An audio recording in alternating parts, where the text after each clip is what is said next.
We're always here for you. Welcome back to the Tech on Toast podcast, the home of hospitality tech, stories and the people shaping our industry. Before we dive into today's episode, we've something rather special to share. This week marks the release of Always Open at Christmas, a brand new charity single created by our very own hospitality community and choir. Written by me and brought to life by an incredible mix of operators, suppliers and friends from across the industry, the track celebrates the people who keep hospitality open, welcoming and full of heart at the busiest time of year. All proceeds go directly to Hospitality Action, supporting workers and families who need a helping hand. We recorded it in just 72 hours with volunteers who've never sung before, but who showed up with passion, generosity, and the unmistakable hospitality spirit. So as you listen today, we'd love you to stream it, share it, and help us spread the message. We are always open at Christmas.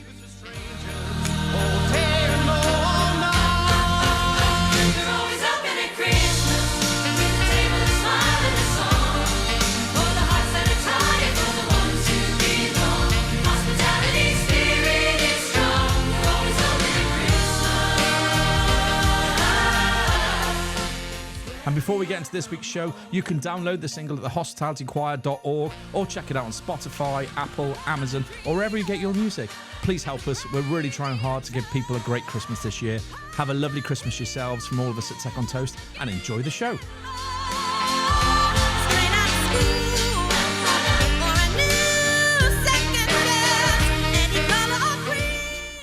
Because it's so ingrained into the business, it's so difficult to move away from some of that stuff. You end up, living with what you know, and the other thing is the priority of the business. That phrase, use cases, I think is the most, which really wasn't around with the first year of it. People kind of just putting it in, but now that people are realizing actually you need an outcome. At Prezzo, we used to always go, how many carbonaras do we need to sell to cover that? And that was our kind of benchmark. Connectivity is still a challenge. The infrastructure is just not good enough. Saying like I was a Soho House member, not yet, Mitz. But yeah, talk to me after. I think in our industry again, people do want to speak to people. Like so, if people are still using the phones. Staff expect every bit of kit to work all the time. Imagine them all in capes with AI capes on. Welcome to the next episode of Tech on Toast podcast. And today I'm slightly surprised to be joined. I normally say delighted, but I'll say delighted and slightly surprised by Mitz Patel. Mitz, welcome. Thank you. What do you do these days, Mitz? So I'm currently global head of IT for Soho House. Very nice. Very different to what I was doing before, but still very challenging. So yeah, interesting. And you didn't tell me, but you said, can I bring a friend? And then you did. And hello, David, how are you? I'm good. How are you? What are you doing these days, David? We know I've met you on stage before, but not on a podcast. Yeah, I'm, as I have been for 12 years. I'm CIO for Prezzo Italian. Yeah, and soon to and still your friend, even though you've left. I love the fact you had to tell him you're still my friend.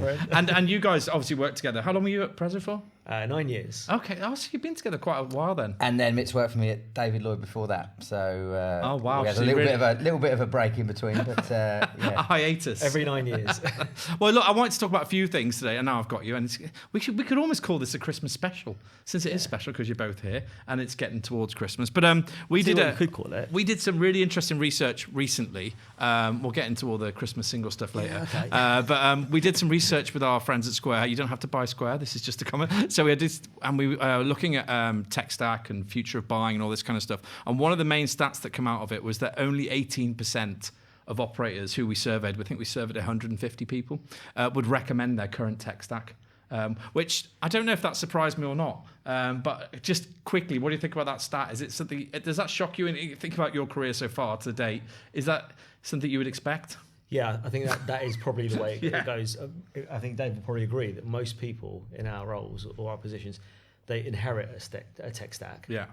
And because it's so ingrained into the business, it's so difficult to move away from some of that stuff. So you don't want to recommend it to people. You don't want to necessarily be there, but you're stuck there.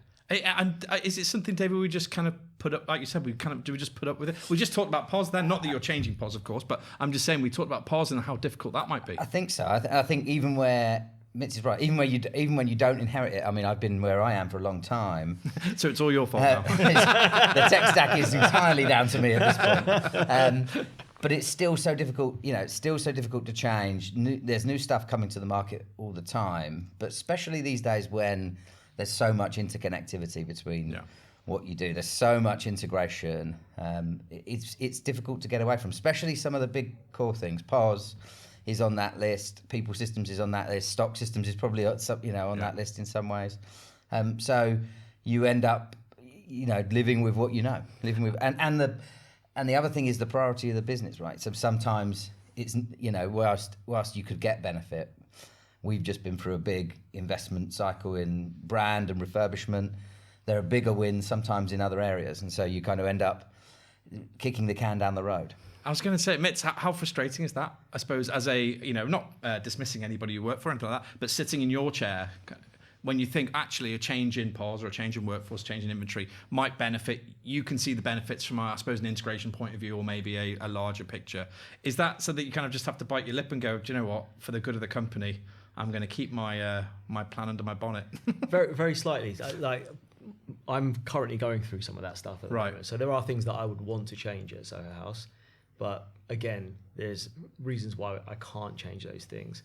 And really, what I end up doing is just chipping away at it. Yeah. And at some point, something is going to give, hopefully, and we'll make some Have changes. you literally got a dartboard or something in your room and just slowly... just literally... There's a film where the girl goes, I can't remember what it's called now, but she goes on to... Her boss has got like a glass box of an office, and every day she draws in a pen on the office window. 100 days, you haven't done anything, 101 days. Maybe just take that angle up. I'm not sure how well that'll go since you're quite new. I'm not sure. I'll probably be knocking on Dave's door. And I'm interested to know, actually, because two of the things you mentioned there, David, were like workforce and inventory, right? And for me, if you think about the 100% of a business, I suppose 55% of that is in cost in those two things. And actually, and if you're not really set up in those two areas well, you're almost behind, right? Behind the kind of payout. Is that, when you look at the profit centers, are those the two bits that also can't be changed maybe, or you kind of resist changing because of the importance of them, or is that a chipping at the way? We'll start with David. I think they're so core. Start with labour. They're so core often to what you do. It's your biggest opportunity to make the biggest cost line impact. But I think so core to what you do and impacts so many people. Yeah. When you think about the numbers of users of systems, especially when you think about ways it's integrated, it's people's pay, it's how they interact with you, maybe from an intranet, from a social intranet kind of perspective, messaging, all of that type of stuff is entwined in our tech stack. And so you kind of think to yourself, yes, whilst it's a huge opportunity, it's also a really difficult thing to unpick. I think you then come to the point where I think in that market specifically, and that we've been with our current supplier for a very long time. It used to be absolutely the best thing on the market, but you come to the point where the tech has moved on so far that you've almost come to the point where you can't ignore it anymore, because the benefits are sitting there, and you actually start to think, actually, there are some quite big, sizable business wins. There are sometimes in tech where I think you can change the tech for tech's sake, and there's something new and shiny, and it's interesting to me, but it gets you a little bit of the way kind of to improvement. I think people systems at the minute is one of those ones where actually better labour modelling, better forecasting, the use of AI, not just in that forecasting space, but in how it can help guide the managers day to day. Those things are starting to come more and more through, and it's almost like a case real of you change, can't have right? it. Yeah, like real. And I think that's what we were just having a quick chat before that real. Because I've written rotas all my life, right? 25 years, whatever it is. That's why I look like this. I've got a face for radio. That's why I do podcasts. There hasn't really been, in my opinion, until fairly recently, like the last 12, 15 months maybe, some real impact on potentially what scheduling could look like in a way that is agile and suits our workforce. Because I think we are unique, right? Our industry, you've moved from restaurants into, it's not hotels, is it? What would you... private members clubs. Private members clubs. Yeah, you have to say that, yeah. With a nice jacket on. But it is hotels, it's restaurants, it's... event space, it's all of that stuff. And is it even more, I don't want to say the word backward, but we just started working with hotels with Joe, and I found it really interesting about the change or the different approach to tech again compared to what we would experience in casual dining, I suppose. Are you seeing, is it surprising, or is it kind of the same old? A lot of it is the same old. The added layer of complexity we have is that we're global, so that up until a while back, most of the houses that were not in the UK kind of had free reign to do what they wanted to do. So they might say locally, they might go, this is a really good HR system, we're going to take that.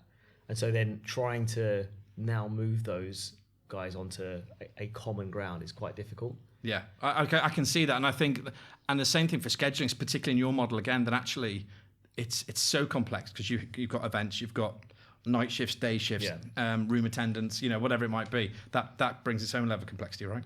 It does, and there's a difference between the scheduling we do and the scheduling you guys do, right? So you try and look at really focusing on making it lean, making it efficient, making it money saving, right? And our members expect slightly more, so we want that, but at the same time, you've got to kind of weigh it up against what's too lean, and therefore members not being happy with the level of service they get. So. Yeah, no one wants your jobs. It's terrific. And how much are operations playing a part in what you actually do? Because I'm a former operator, obviously, go on about it all the time, and I think marketing, ops, finance obviously feed into you guys in terms of what decisions you're going to make. Start with you, David. There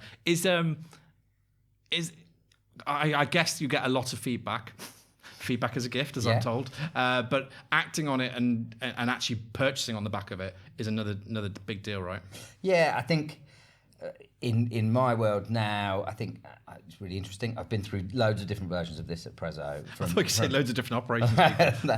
that as well in my 12 years, loads of different people involved, but loads of different levels of wanting to be involved in tech, wanting to embrace change versus wanting to maintain the status quo. I think making sure that you involve, whether it be operators, whether it be the marketing team, whether it be the HR team, whether it be the finance team, in versions of this as early as you possibly can, and that they're really bought into the change. Where we've delivered probably our worst programs is, it's just where we haven't had, where we've thought it would be a great idea in my team, and we've gone out there to deliver it without the buy-in of the ops team. That's I think that's a right? absolutely classic problem in the tech world.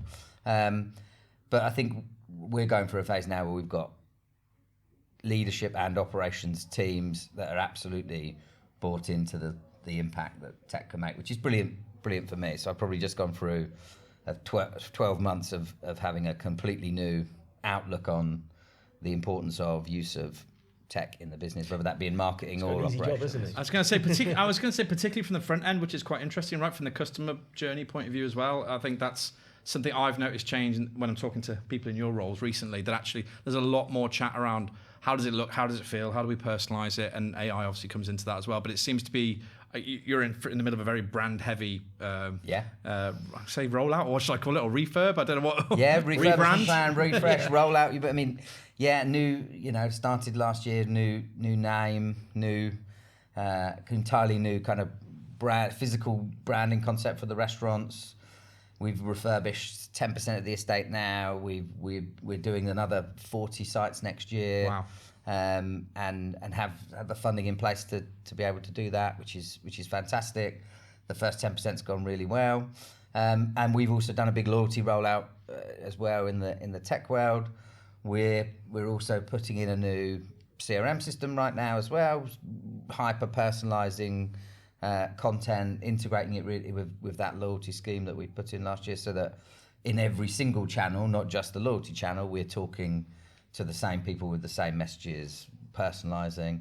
And again, it's testament to the marketing team that we've got now, that the guys are really, really embracing of that change, challenging me to go, right, what's next, Dave? What can we do? Well, we had Nadie on a panel this week nice. in where we were in Caravan, and she actually brought you up. She said, what did he talk about? Because I don't want to I don't want to double up. But she said before the new kind of era, she said I was basically executing on something I couldn't deliver. It felt like in marketing. And she goes, and for the first time in ages, me and my team feel like we can deliver what we're now selling, which is quite interesting and quite open for a marketing person to say, because often you don't want to admit that in front of an audience of people. But I think it's really true. I think a lot of marketing people feel the same, that actually without the backing of decent tech or decent, I suppose, infrastructure around you, it's very hard, because ops deliver it, you have to sell it to the wider digital audience, and then if it doesn't align, you look very silly very quickly. And what's it like for you looking down the road at the old job where you were for a decade,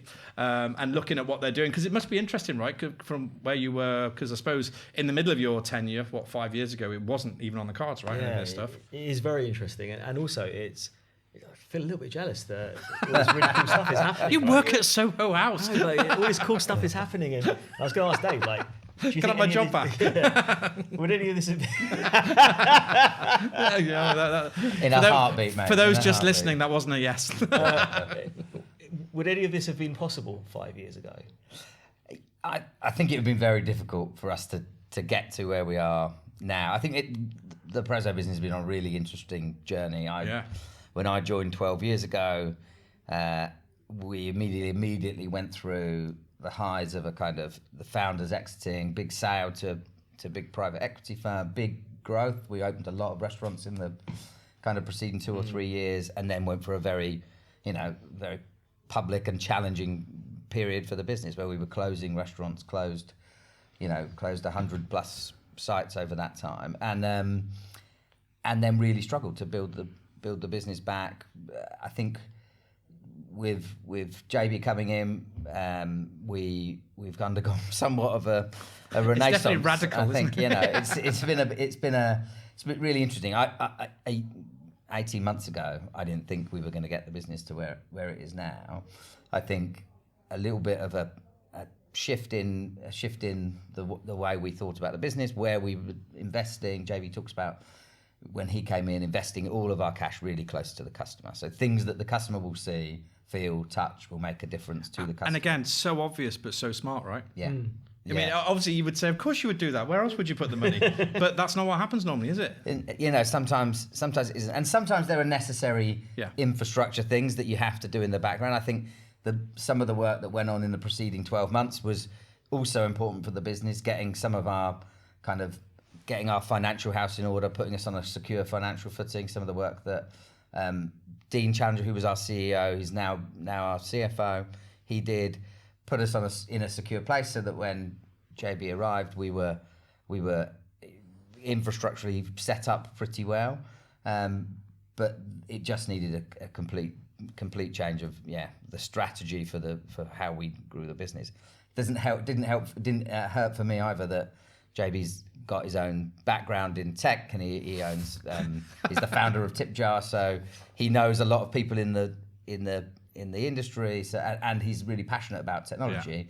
But he was really clear with me it wouldn't be his focus for the first 18 months, 2 years of him being here. His focus would be the customers, and everybody takes their key off of that. We set our stall out and our strategy for a business out off the back of that, and that's where we all focus, from everything from tech, marketing, in every team, the property guys, in what we have done with the restaurants. And it's been it's been a roller coaster kind of 12 months, but it's really starting to pay. Well, I think if the customers were just on LinkedIn, it looks like it's going really well. Because in terms of the market, but because obviously I'm not in Prezzo all the time, but so what I get to see is what I see over JB Social or whatever, and so far it looks really positive, right? It looks really great, and I think. And obviously, your work that you put in there previously must have had some impact along the way, Mitz. Yeah, I mean, the only reason all of this happened because you just thought you'd take your moment to step aside and let them get on with it. Yeah, but we'd done a bunch of investing in over the last 2 or 3 years before. In the infrastructure of IT, and got the painful stuff out of the way, recabling every single site because all of the IT equipment lived in a cupboard under the bar, and we had to recable it, and new comms cabinets and backup, new connectivity with backup in it. So we'd done a lot of infrastructure stuff in the kind of preceding few years. So tech was on a fairly good footing to come into that stuff. Probably, in fact, that we'd invested in that at the pain of not investing in some customer areas. So well, it's interesting because you mentioned the word connectivity, and today originally was about connectivity. But we did a survey with Sky recently. That's all we do, surveys. They're really good for podcasts, apparently. It's true. And I think 65%. I'm going to quote from the back of my head, but 65% said that they had an IT issue in the last week within their business, right? And this is quite a vast array of people, 170, I think it was, across different verticals, different people. And I only really, when I got back into Tech on Toast, if I really understood the importance of connectivity, actually, and the fact that you can have all the shiny bells and whistles you want, you can have the best workforce, inventory, POS, whatever, but if it's not working, if you've got no connection, you're off, right? But and I think from a global standpoint as well, that becomes even harder, I imagine. Because are you running off? Do you have to run off? Are you running off localized systems in different areas, or how does it work for you guys? Yeah, absolutely. So there are some areas of where we have houses that have no cables, no connectivity, and you have to rely on. Oh yes, where was this one you were telling me about? Mykonos. Mykonos. Yeah. Mykonos. I'm a regular, microwaves. obviously, but yeah. Farmhouse. Farmhouse runs on microwave. Wow. So it depending on where it is and what you can do. One of the best things we did, I think, certainly when we were at Prezzo, was that infrastructure piece. Yeah. When I started, I remember we had one phone line going into the restaurant, a little router on the end of it, and literally one PDQ machine or a couple of PDQ machines, and that was it. And that was the demand for it. But no one thanks you for it. This is the thing. It's the one thing that as an ops person. In fact, quite the opposite. Yes. Right? When anything happens to it, yeah, you're the it worst was always thing. my. It's almost a running joke in our business that Yeah. there's a Wi-Fi problem. Oh, the Wi-Fi in there is terrible, and there's still connectivity is still a challenge, right? So we spent a lot of money on cabling and backup connections, and we've put new connectivity into lots of stores. There's still sites you can't get decent connectivity to without spending a fortune on dedicated fibre, and there are still sites where even if you wanted to, it's impossible to get that in at any level of pace. Of a human now is to come into any restaurant, bar, cafe, whatever, and be fully connected. I was talking to a guy from Australia on the podcast last year from Red Cat, Lawrence, and he told me that he goes, coming over here is so frustrating. Like you got to walk in, you got to log into the Wi-Fi. It takes you like 10 minutes to get your email in or whatever. He goes, in Australia, we just walk in, we got 5G. But so also, it's just the other side as well. From an ops perspective, yeah, staff expect it to be working. Yeah. So it's not only from a customer perspective, they expect something. Staff expect every bit of kit to work all the time. Well, that little cafe we were just in, and they had a sum up little box on the top of the table where they were taking the payments. Right, they don't need a big all singing dancing pods, right? But it went down at 1:30. Of course it did, because that's when it always goes down at 1:30. And it was only like 7 or 8 people waiting, but immediately you could feel the stress of the poor girl, and all it was that the phone charger would come out the back of it and it'd run out of juice, right? But it's just. Did you fix it? No, I said to her, I did say, don't just plug it in, because she was new. I said, just plug it in. But it's so frustrating. And I was at Prime Minister before, in my last role, before I started this madness. And Pi's infrastructure, oh Lord! And if they're listening, thanks guys. It was just they built because they love food, right? Yeah. They built because they love their pies, they love their brand, but they didn't build like you guys would build a new site, right? So the infrastructure in terms of connectivity was so bad. I actually learned how to put IP addresses into PDQ machines. I was like a mini expert, right? And I just think how many kids there are around the land who are doing that kind of work. Yeah. Because operators will find a way around your problem, or not the collective problem, and you won't even know. So, what is the solution to this? Because is it a bigger governmental thing when we need to kind of more resources around kind of how infrastructure kind of sits around the country, because 5G, all that kind of stuff, or is it more of an attention piece from internally in the business where they think actually this does need more resource, this does need more effort, more budget? Is that something that you would bring up? Is that something you would discuss in a boardroom, or is it poo-pooed? Yeah, anything money-wise is always a little. Shut up, IT. Yeah, it goes to the bottom of the pile, doesn't it? But I do think that there is a government role to play in this, right? Yeah. I remember banging heads to try and get lines into some sites, and we had to think innovatively. We had to scrabble around in basements to try and look at what other people were doing before and see if we could hook off the back of that. There is just the infrastructure is just not good enough, especially in London. I would say. Central London is awful for most areas of it, and because it's all ADSL, it's all contented. As soon as it gets busy, even the cell towers, like we remember trying to run off 4G or 5G backups, and as soon as Central London gets busy with tourists, everything stops. Everything slows down. So it's just not good enough. And you don't get that in other countries. And I think you end up with this patchwork in order to firefight around it. You end up with this patchwork network where we've got some sites where the best thing I can get is 5G router with a couple of SIM cards in it. That starts with Starlink in. Yeah. We've got some sites with ADSL. We've got some sites where we have invested in dedicated fibre, and some sites where we want to, but you physically can't. Way leaves, landlord problems, takes you 9 months to get something in. So you end up with this patchwork network, kind of filling the gaps of there's some base level of infrastructure that's not there. And in the boardroom, we had this conversation. We went away for 2 days of strategy days recently. Soho Farmhouse, thanks, man. No signal. Only for dinner though, not for the whole 2 days. But we talked about it, and one of the things that I said, look, we have got the best connectivity we can get for what we want to invest now, without wanting to, unless we really do want to commit to a bigger investment, we have to kind of go, hold a line here and say, what we've got now is the best that we can get for what we feel is right to spend. You could probably do more. You could always put more dedicated lines in, uncontended stuff that's private to you, but the cost of putting it in is prohibitive in your restaurant in Southport. So I guess you've got to measure the ROI, or how the hell do you measure the ROI on being on all the time, right? Yeah. Which is that's difficult to do. Yeah. At a restaurant where you might you think that you can't spend that much there on comms relative to what the restaurant makes for you in EBITDA. It's a question at that point of, actually, we've got the best service that it's right for us to put in there, and then accept that right now. That's going to be a compromise. There are you've got the promises of the Sagia stuff that's coming through, and the death of the old copper lines and ADSL, but that's a deadline that keeps going back. Well. That's still very much in London, though, if I understand rightly, the copper. Yeah. Still, I used to remember at Prezzo, we used to always go, how many carbonaras do we need to sell to cover that? And that was our kind of benchmark. But I think it's perfectly normal. I think it's the way you in have Hard to relate Rock. it back to ops. Yeah, Hard Rock, we used to talk about burgers and pints. That was the way we used to measure. I think we measured everything in, actually.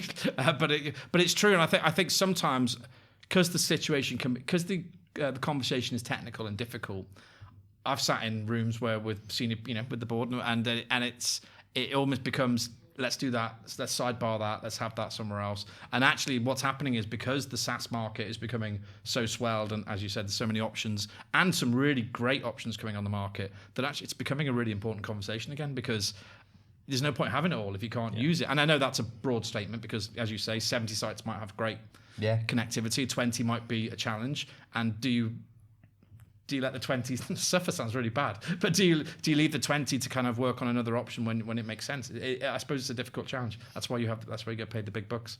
Mitz, no comment. It is posh blazer.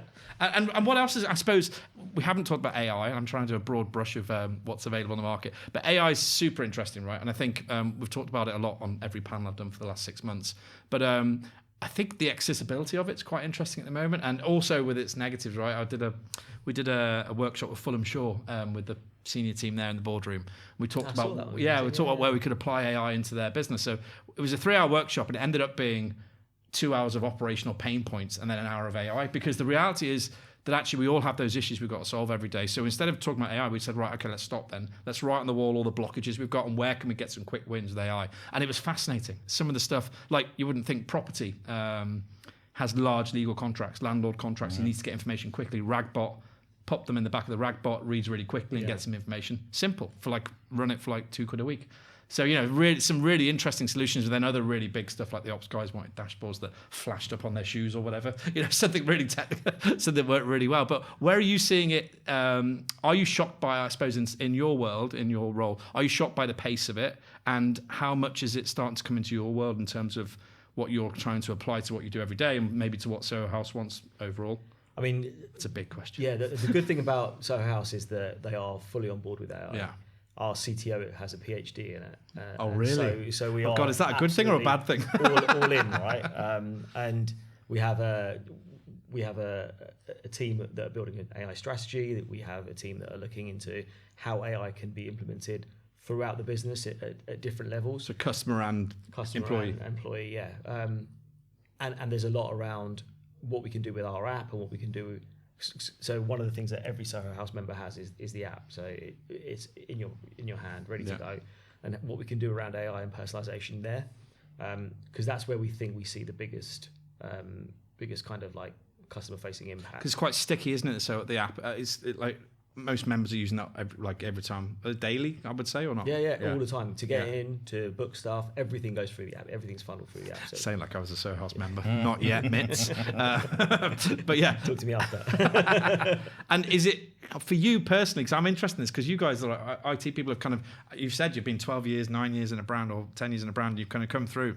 How much you're having to educate yourselves? Because it is fairly... Oh, yeah, definitely. It's fairly new, right? No one really considers. They just sit you on the sofa and go, come on, then tell me about AI. Agentic, this, that, the other. There's me dropping the rag, but I didn't, I only know about that because we built Totty originally. Yeah, and we're doing a lot of that kind of like looking into how we can review contracts quicker and help the legal team, how we can help the HR team. So there's a lot of internal stuff going on as well that we're trying to. And are you sitting classes? How are you educating yourself, or is it just staying close to it? Me personally, staying close to it. At one point, I did contemplate doing a PhD in it myself, just to see what it was like. Just a sidebar. I've got enough to do. Yeah, it's fascinating because I gather, because you're technical people anyway, that actually AI might become easier to you than it would, I suppose, a layman like me. I suppose. Yeah, I think it's really interesting because it's come so fast, kind of to the forefront of things. I think I admit it's like educating myself, reading a lot about what other people are doing, and then spending time thinking about what the use cases are. That's the thing. That phrase, use cases, I think is the most, which really wasn't around for the first year of it. People kind of just putting it in, but now that people are realizing actually you need an outcome, like you would for a POS, right? Yeah, you need to. I think where my approach for Prezzo is thinking about it in a couple of different buckets. So thinking about what's the general everyday tools that the teams are already starting to use for themselves, the kind of your day-to-day ChatGPT, your assistant, your thing that sits on your desktop like you used to Google, the thing that I use every day now on my phone and on my laptop to do 100 jobs now, right? Including personal stuff. It was searching for me last night for a holiday. It was, I had ChatGPT out there going, right, this is my criteria, go and act as That's this. Interesting. Are you using ChatGPT as a search engine now? I'm using it as a kind of, I'm using it as a digital assistant in all sorts of areas. But also it's doing letter writing, it does copywriting for us. So I think people are using it anyway. So I think there's a piece around what's our everyday assistant for everybody in the business, and how do we make that safe? How do we make the data that gets put in it safe? I know people are dropping tons of data in it. P&Ls in ChatGPT, P&Ls in ChatGPT. All of our customer Google reviews in there, asking it, can you spot the patterns for me? All great use cases for it, but what's our tool for day to day, and how do we make it safe? And then what are our specific use cases where we can go and get great business outcomes? We're doing a big thing with kind of AI phone answering at the minute. So, and again, something that was probably one solution a few years ago. There's now 4 or 5 of these popping up, and a new one popping up every week. I can take all your phone calls, bookings, have a conversation with somebody. £14,000 a week. Yeah, exactly. Drop phone calls. Here's what, and it's one of the things. I'd love to see the proof on that, because I think it's super interesting, right? That I think in our industry, again, people do want to speak to people. So if people are still using the phones, go in a hotel room now, there's no phones anymore, right? You can't ring reception anymore. It's like, how do I get to you? But it is. It's changed. Or use your phone, WhatsApp, whatever. But I think it's interesting. I think with AI, because the public adopted it before commerce, it's really weird. It's like upside down, isn't it? It's a bit like social media. When that first came, Facebook was first, but then businesses realised, actually, if we use social media, we can get more people, and look at it now. And I think AI is that interesting that you've got people, like you say, in your team are already using it. Yeah. And in their own way and finding things quickly. God knows what they're putting in there. I can't even, recipe manuals. So we block have you? ChatGPT, we block everything at the moment. Really? On work devices? On work devices, because the approach we want to take is a really structured approach. The data that we have is super confidential in some cases, and can't put any of that stuff out there. And so we're just taking a very systematic and cautious approach. And you said you had a squad, right? I'm going to call them a squad. I think you said a team of people, that are working. Imagine them all in capes with AI capes on.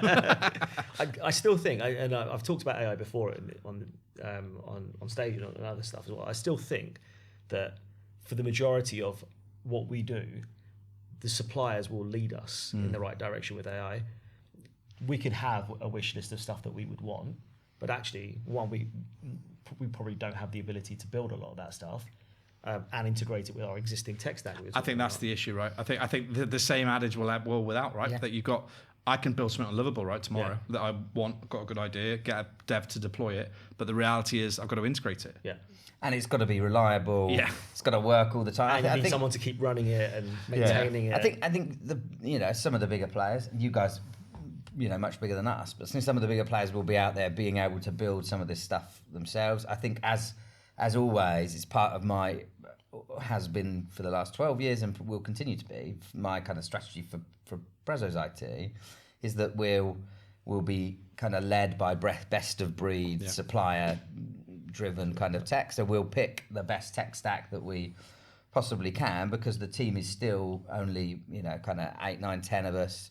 We're not building, we're definitely managing. And so you're right, we're going to be led there by what comes to the market. But the market is getting, ever bigger, and the market is getting ever more global. We're involved in this this Hospitality Council and the Department for Business project, which is being led by Elmarks to look at, this is specifically focused on scheduling tools, but looks at all across the market globally for what startups there are in the kind of labour space, in the labour productivity space, what's in the global market for labour productivity that might not yet be in the UK, and also involves some of your more established suppliers. And I think what we can do there is we can ever broaden the field of where we're looking. I think gone are the days where you have to rely on the same 4 or 5 hospitality suppliers from the UK market. I think that's the bit that will change. I think that's become. And how do you guys feel about? You both got sizable businesses. How do you feel about working with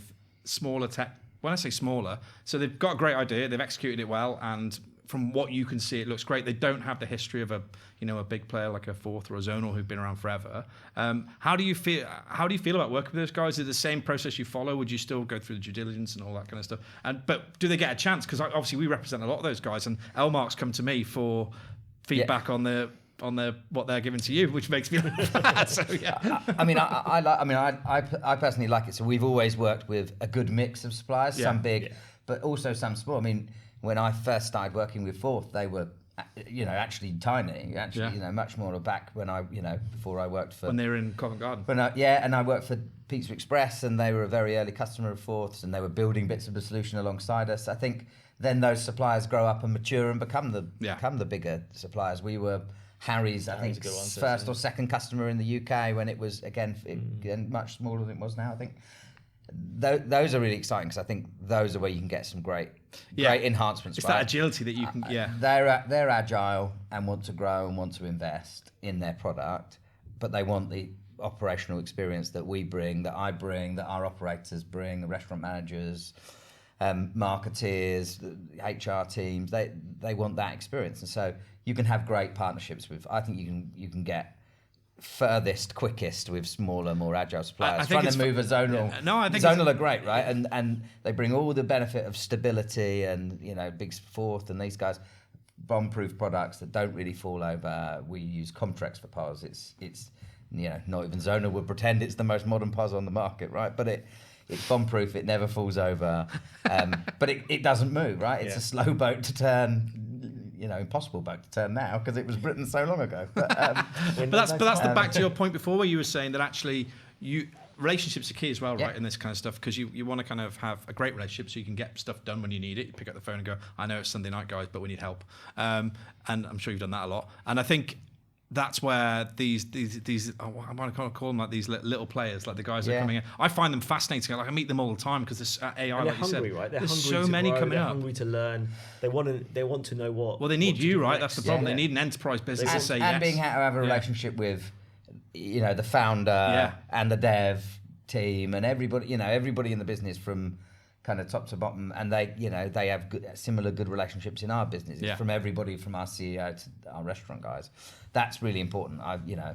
It's probably the first thing that I said to Mitz when he ever started working for me, years and years ago. Is relationships is probably the most important thing. That's true.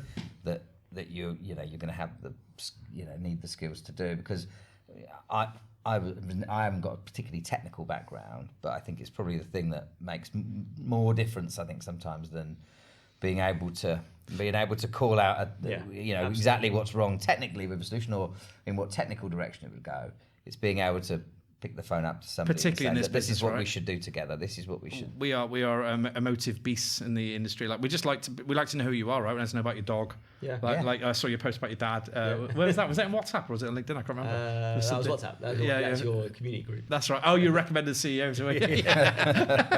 So, but it's true, and I think we'll start to wrap up a little bit here. But I think that that relationship side, and I love the fact that recently, because of the swell of tech, the IT people have appeared on LinkedIn, right? And you're seeing people like you on camera, on stage, and talking. Because probably 4 or 5 years ago, maybe you got them at Propel every so often. You roll out the IT guy. You're in the basement, weren't yeah, you? in the basement. No, but but I think if we are an innovative industry, and and you just explain what LMarks are doing there.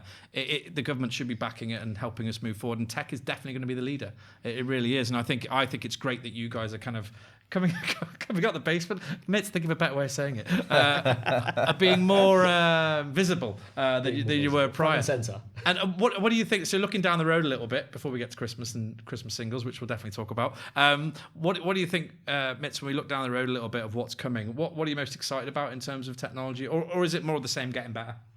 I think there's two sides to it. So improving what we currently have, making sure that it is bulletproof, making sure that it is uniform across the estate. But also, we are really excited about what's coming AI-wise. That's a big deal for us. In 12 months' time, I think it's going to be crazy, right? Yeah, and our members expect it. Yeah. They're all creatives. They know what it is. They want it. They expect it to be part and parcel of Soho House life. So it's that's the most exciting part for us at the moment. It really. What about you, David? Apart from another 40 refurbs, It's going to keep me busy. Is it new sites or refreshes? Refreshes, Right. 40 refreshes. There'll be some new sites. We opened a new restaurant 2 weeks ago in Kingston. We opened one in Rugby. A couple of weeks before that, which was really interesting because it was a site we were going back to that we'd closed in Rugby, I think in 2018. So there'll be some new sites. Right. Absolutely. And for you're next a group year. now, right? So Tell us about we're a group now. What's this Brava thing? Brava's just a holding It's the structure that parent we've company, put together in order that we can start to make investments and bring other kind of businesses to the marketplace. There'll be a mix. JB's talked about it a lot, in events like this. I'd love to know what's in his head. There'll be a mix. There'll be things that we'll develop in-house, the concepts that we're talking about. Nothing that's ready for me to announce yet, but there's some things in-house that we're working on developing that will come to the market. There are some external opportunities that we're really excited about, some things that we'll be doing. There will be an announcement in the next couple of weeks of something we're really excited about. Probably not my place to talk about it. JB will kill me if I say. But but it is just about us having the confidence now that what we've put together is the right recipe for Prezzo. Prezzo will always be our core. It will always be the thing that sits at the core of the business.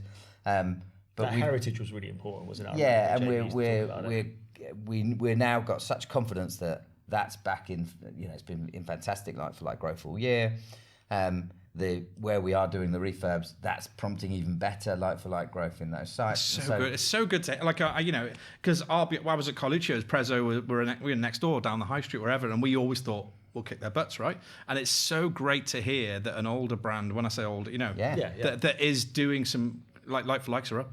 Yeah. It's great. I mean, JB always says to me, "Oh yeah, let's see you next year." Because your first year, you're always like, it's going to be a tough year next year. We've had such a good year this year, right? So it's, you have to look at going up on and up will be really interesting. But we're confident that the formula's right. We've got something we can roll out. It'd be really great to open some more sites as well and see the business back into But I think the group thing, as you mentioned, then that's quite interesting, isn't it? Because you're a group. There's other brands that sit under your umbrella. I think that diversity and that flexibility to be able to run, even Little Tack on Toast has 3 different brands that we run underneath us, because I think it is the way to kind of approach modern business. You see it in the market business. Right now, you see it almost every other day.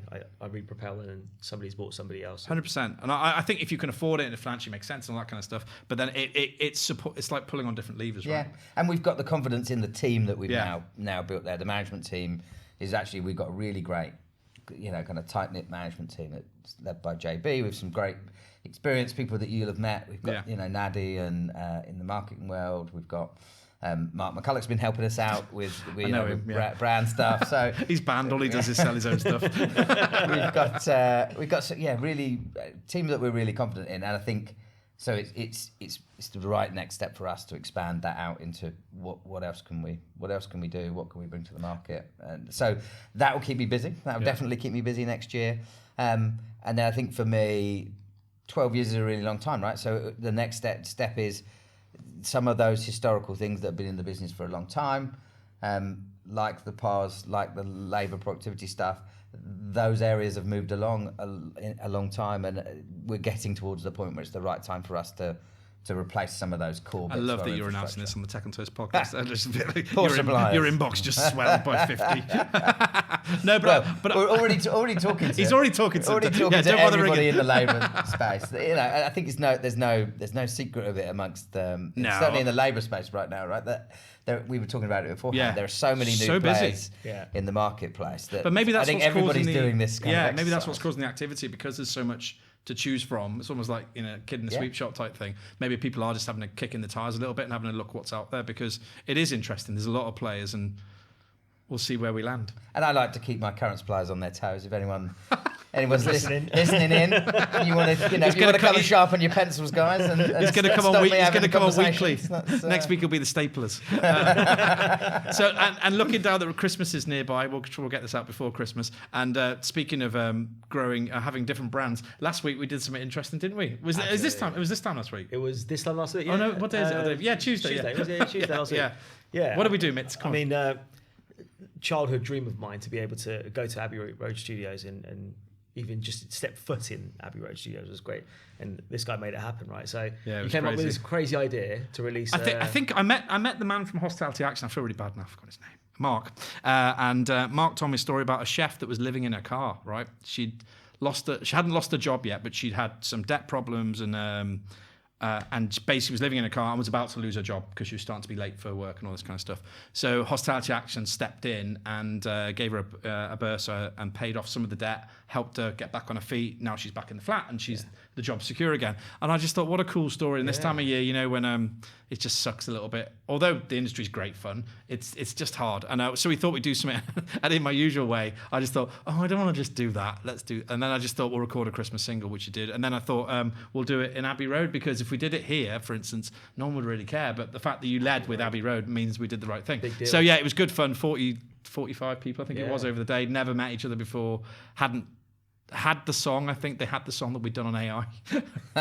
We wrote the lyrics, but the tune, was written by AI, and we shared that with all the guys. And it was mental. And then we had a guy called Jeff Black, who was our musical director. Again, hadn't met him till the Friday before the Tuesday, and he came in and did it all. It was just fantastic. But this was all through contacts of yours, right? Yeah. We just point out the fact that you are so well connected.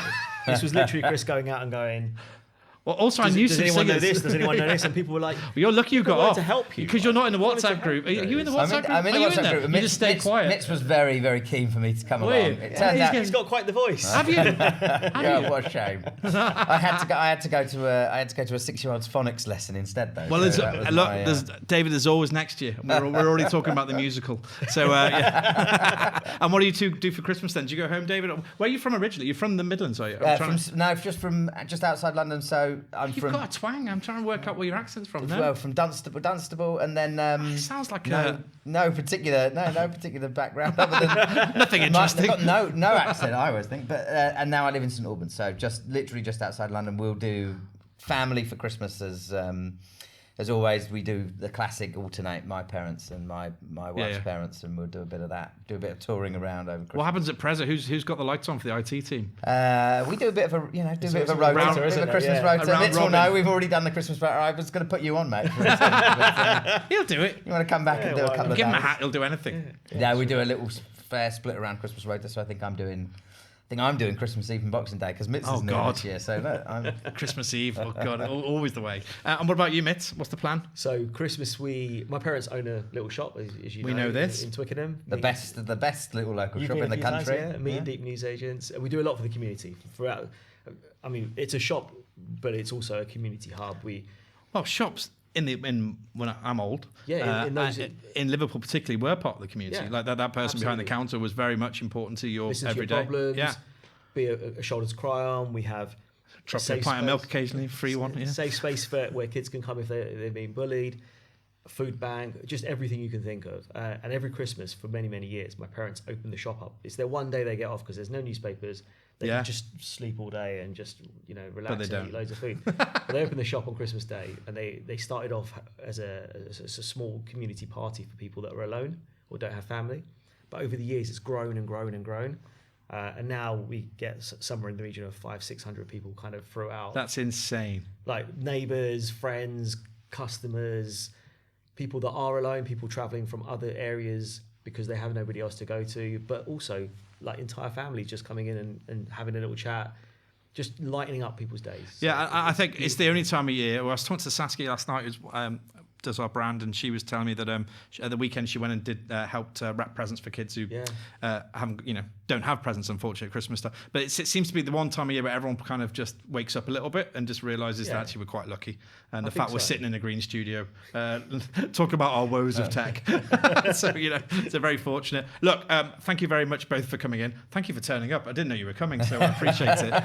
Thank you for having me. I would give their contact details out, but I don't think I will after what David just said. Although he's already speaking to you all. But look, Mitz from Soho House, when are you back up to work now? What's this back up to work now, yeah, absolutely. Yeah. My boss is listening. Yeah, I'm not having another day off. Didn't come out to do this. He's listening going, 5, isn't it? Yeah, he's saying Abbey Road Studios last week, podcast this week. Same for you, David. The rest of the day is done, or are you back to the office for a little while, and then going for dinner with the guys from I tell you what, these IT guys, they're to make out like they have a hard life. They're living the life of Riley. Anyway, look, lovely to see you both. Have a lovely Christmas, and we shall see you all next year. Thanks, Chris. Thanks. Thanks, mate.